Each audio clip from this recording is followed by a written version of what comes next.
नमस्कार। कृषि एवं किसान कल्याण मंत्रालय भारत सरकार द्वारा चलाई जा रही PMFBY यानी प्रधानमंत्री फसल बीमा योजना और RWBCIS यानी पुनर्गठित मौसम आधारित फसल बीमा योजना से संबंधित प्रशिक्षण में CSC VLE बंधुओं और भगिनियों का स्वागत है। इस प्रशिक्षण मॉड्यूल के पहले भाग में हम PMFBY और RWBCIS योजना के बारे में विस्तार से जानेंगे। किसानों के लिए भारत सरकार द्वारा शुरू की गई PMFBY एक व्यापक और प्रभावी फसल बीमा योजना है, जिसकी शुरुआत साल 2016 में हुई। ये किसानों को अचानक आई प्राकृतिक आपदाओं जैसे ओले गिरना, सूखा, बाढ़, चक्रवात, भारी और बेमौसम बारिश आदि से होने वाले फसल नुकसान से बचाने के लिए एक जरूरी बीमा योजना है। इस योजना को फरवरी 2020 में नया रूप दिया गया। योजना सभी ऋणी और गैर ऋणी किसानों के लिए स्वैच्छिक है और ये खरीफ 2020 मौसम से प्रभावी है। इस योजना में पूरे फसल चक्र मतलब बुआई से लेकर फसल कटाई के बाद तक के लिए जोखिमों का कवरेज होता है। इस योजना के दायरे में व्यक्तिगत खेत के स्तर पर स्थानीय आपदाएं और फसल कटाई के बाद के नुकसान भी आते हैं। इस योजना में किसानों को खरीफ की फसल के लिए 2%, रबी के लिए 1.5% और वाणिज्यिक या बागवानी फसल के लिए बीमा राशि का 5% प्रीमियम के रूप में देना होता है।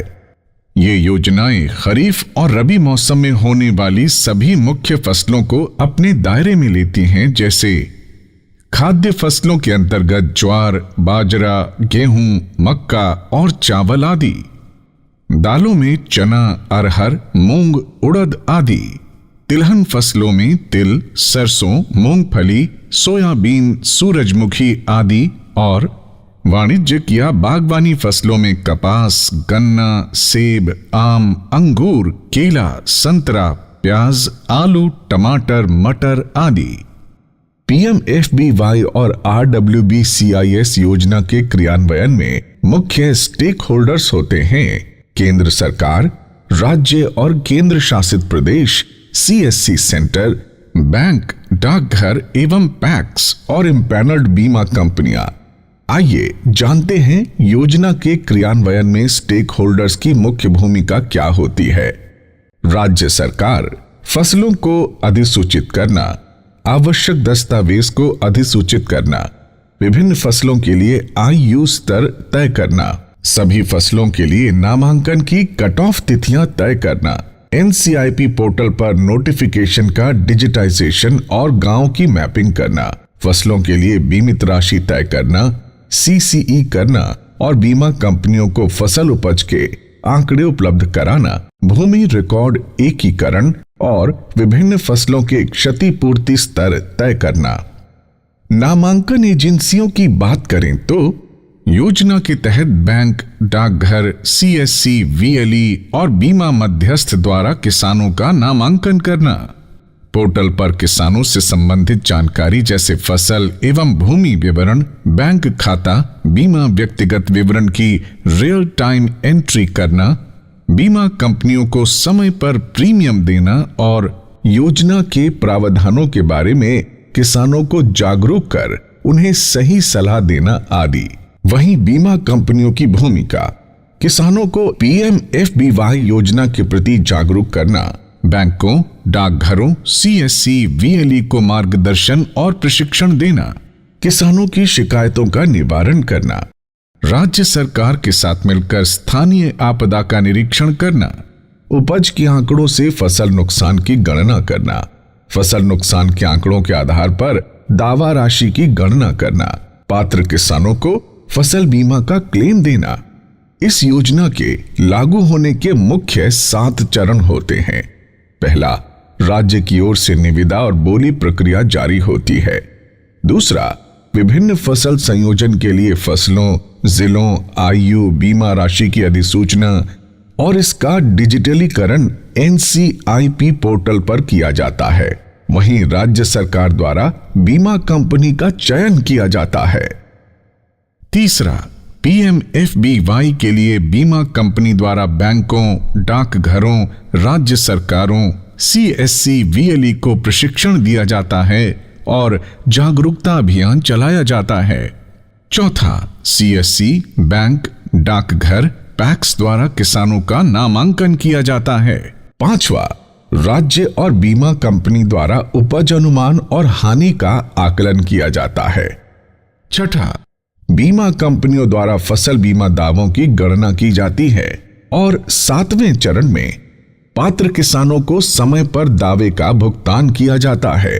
फसल बीमा योजना में किसानों का नामांकन विभिन्न माध्यमों जैसे कि बैंक, डाकघर और पैक्स, कॉमन सर्विस सेंटर्स के VLE और बीमा मध्यस्थों द्वारा किया जाता है।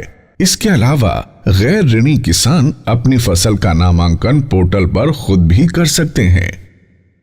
नामांकन के लिए मुख्य दस्तावेज हैं अपडेटेड आधार की कॉपी, जमीन के कागजात, किसान के बैंक अकाउंट के पासबुक का पहला पन्ना, एफिडेविट या स्वघोषित फॉर्म और मोबाइल नंबर का होना अनिवार्य है।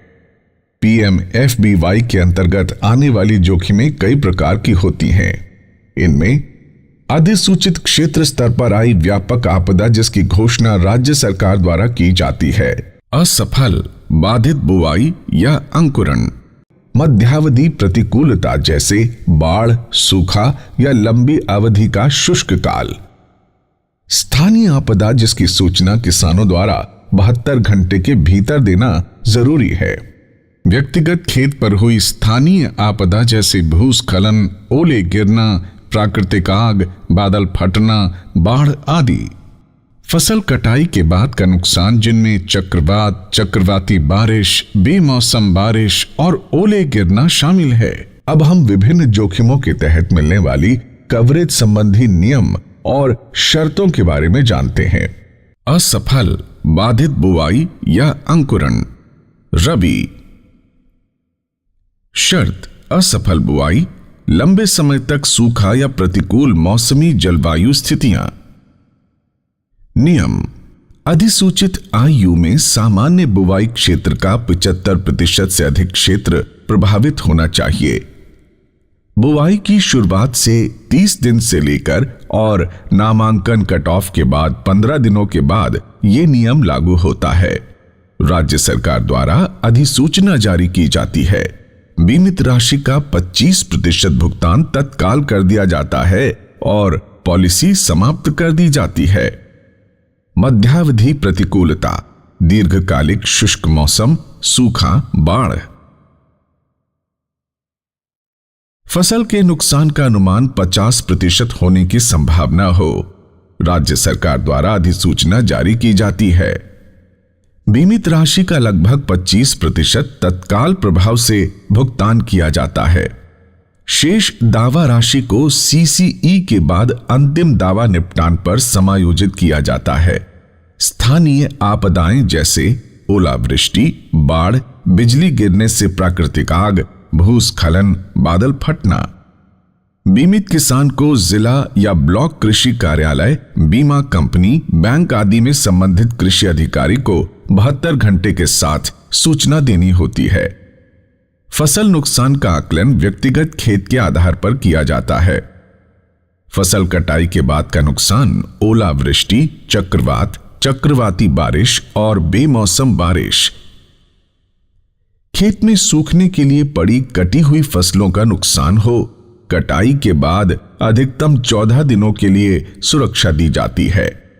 बीमित किसान को जिला या ब्लॉक कृषि कार्यालय, बीमा कंपनी, बैंक आदि में संबंधित कृषि अधिकारी को 72 घंटे के साथ सूचना देनी होती है।